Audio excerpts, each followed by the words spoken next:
You've probably heard the phrase, fake it till you make it, but what if pretending to be confident actually makes you feel like a fraud? Hey everyone, welcome back. I'm really glad you're here today. We are going to explore a feeling that almost everyone experiences, but very few people talk about openly. It is that nagging voice in the back of your head that says you don't belong. That you are just playing a role, and that sooner or later, everyone is going to realize you have no idea what you are doing. We often hear that the solution to self-doubt is to just put on a brave face, and act like we have it all figured out.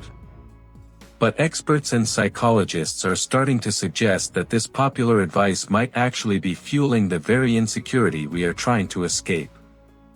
By the end of this video, we are going to unravel why trying to fake it can leave us feeling isolated. And we will look at a gentler, more honest way to build real confidence that doesn't feel like a performance. But here is the part most people never talk about: the more successful you become, the louder that voice can get. Let's start by looking at why we feel this pressure in the first place. We live in a world that rewards certainty. From job interviews to social media feeds, we are constantly told that we need to project strength and competence at all times. So, naturally, when we feel unsure or anxious, we bury it. We put on a mask. We nod in meetings when we are confused, or we smile through awkward social interactions. The logic is that if we act confident on the outside, eventually, we will feel confident on the inside. But for many people, the opposite happens. When you succeed while wearing a mask, you can't fully enjoy the success because you feel like the real you didn't earn it. The fake version of you did. This creates a disconnect. You might get the promotion, the praise, or the relationship, but deep down, a quiet fear starts to grow. You start thinking that if people knew who you really were, or how much you were struggling, they wouldn't be impressed at all. Think about that for a second. The very strategy used to gain acceptance creates a barrier that prevents you from feeling truly accepted.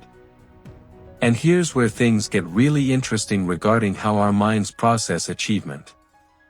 This phenomenon is often called imposter syndrome, although many psychologists prefer to call it the imposter phenomenon. Because it is not a disease or a diagnosis, it is a very common human experience. It is that sinking feeling that you are an intellectual fraud. You might find yourself constantly waiting for the other shoe to drop. You might be sitting in a room full of people, convinced that everyone else is smarter, more capable, and more deserving than you are. You might even worry that someone is going to walk in, tap you on the shoulder, and say, "We know you made it all up, please leave." Research indicates that this feeling is actually most common among high achievers. It sounds counterintuitive, but people who push themselves to grow are the ones most likely to feel inadequate. Why? Because you are constantly stepping into the unknown. You are stretching your limits, which means you are operating in territory where you don't have total mastery yet. Most people don't recognize this happening, but perfectionism is often the fuel that keeps this fire burning. Many of us have a subconscious belief that in order to be good or worthy, we have to know everything immediately. We hold ourselves to an impossible standard where any mistake feels like a catastrophe. If you are a perfectionist, you might find yourself over-preparing for everything. You might read an email 5 times before sending it, or study for hours for a casual meeting, just to make sure you don't slip up. While being prepared is good, the motivation here isn't just excellence, it is fear.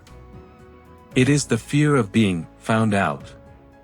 And the exhausting part is that even when you do a great job, the relief is only temporary. You don't think, "I did a good job because I'm capable." You think, "I survived that one, but I tricked them. I just got lucky." This prevents you from internalizing your success.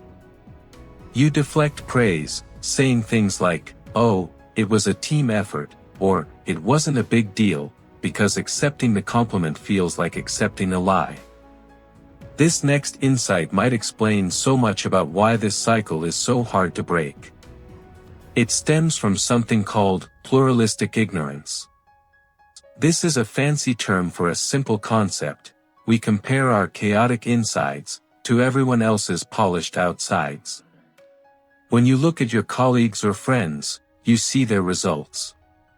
You see the finished project, the calm demeanor, the happy photo.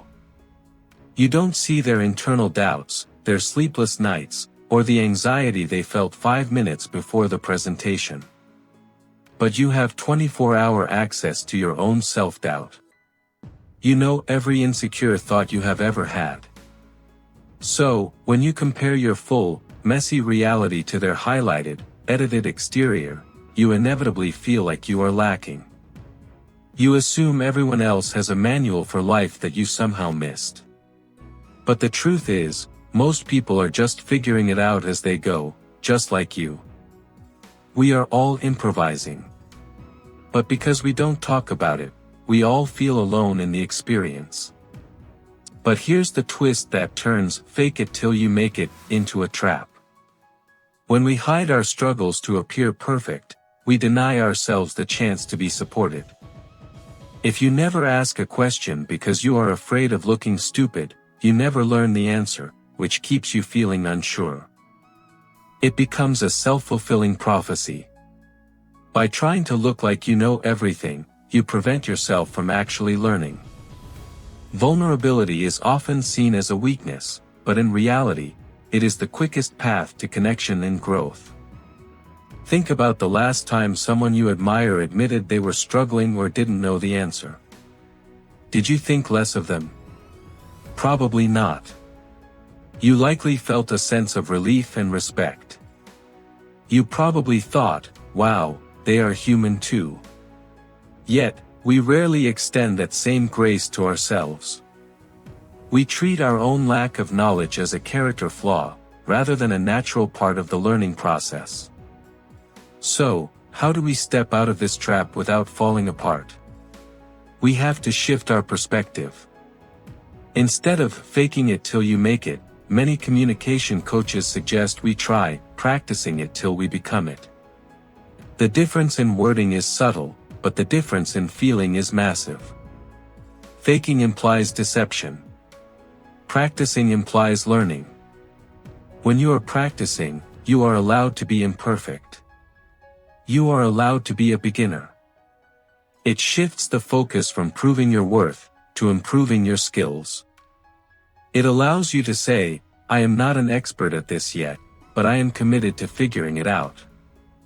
This mindset acknowledges that competence is built over time, not something you are magically born with. It gives you permission to be in the messy middle of the journey.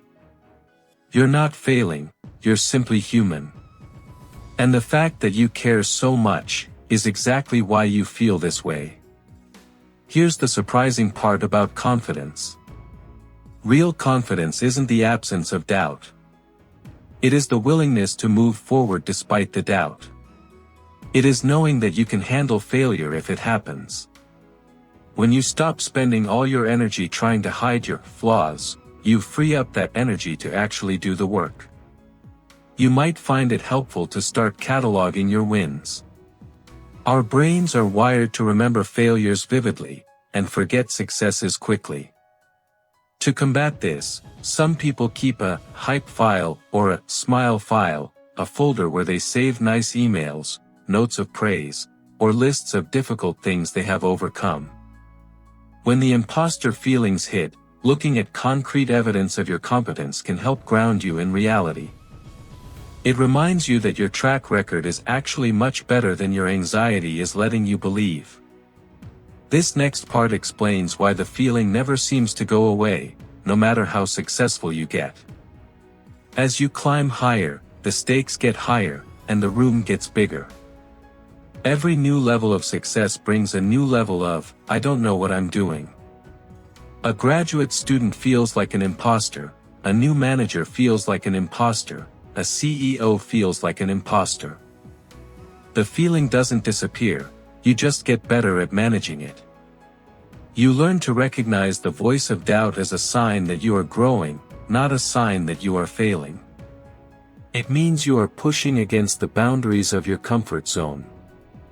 If you felt 100% confident all the time, it would likely mean you weren't challenging yourself enough. So, in a way, feeling like a bit of a fraud is actually a good sign. It means you are awake, you are aware, and you are trying. We also need to talk about the power of small moments of honesty. You don't have to confess your deepest insecurities to everyone you meet, but dropping the mask just a little bit can be incredibly liberating. Phrases like, "I'm not entirely sure, let me look into that," or "this is a new challenge for me, but I'm excited to tackle it," are actually power moves. They show that your ego is not fragile. They show that you care more about getting the right answer than looking like you have the right answer. Many people notice they feel lighter when they stop pretending to be infallible. It invites others to be honest too, creating a culture where it is okay to be human. It breaks the cycle of comparison because you are no longer presenting a perfect, unreachable image. As we move toward the end, I want you to reflect on what success really looks like. We often think it looks like a straight line up, filled with unwavering confidence. But reality is much messier. It involves stumbling, guessing, correcting, and trying again. The people you look up to didn't get there because they never felt like imposters. They got there because they didn't let that feeling stop them. They showed up, even when their hands were shaking. They sent the email, even when they weren't sure it was perfect. They took the job, even when they felt underqualified. They understood that you don't need to be fearless to be brave. You just need to take the next step. So, if you are currently feeling like you are just faking it, take a deep breath. Acknowledge the feeling without judgment. It is just a feeling, it is not a fact. Remind yourself that you are in a process of becoming. You are learning, adapting, and growing every single day. You don't need to fake it to make it. You're already becoming the person you're trying to be, one honest step at a time. The gap between where you are and where you want to be isn't a void to be filled with fake confidence. It is a path to be walked with patience and self-compassion. If this video made you feel seen or understood, I'd love for you to like, comment, and subscribe for more conversations about the human experience.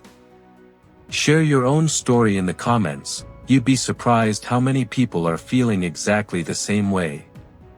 Thank you so much for watching, for being open, and for being exactly who you are.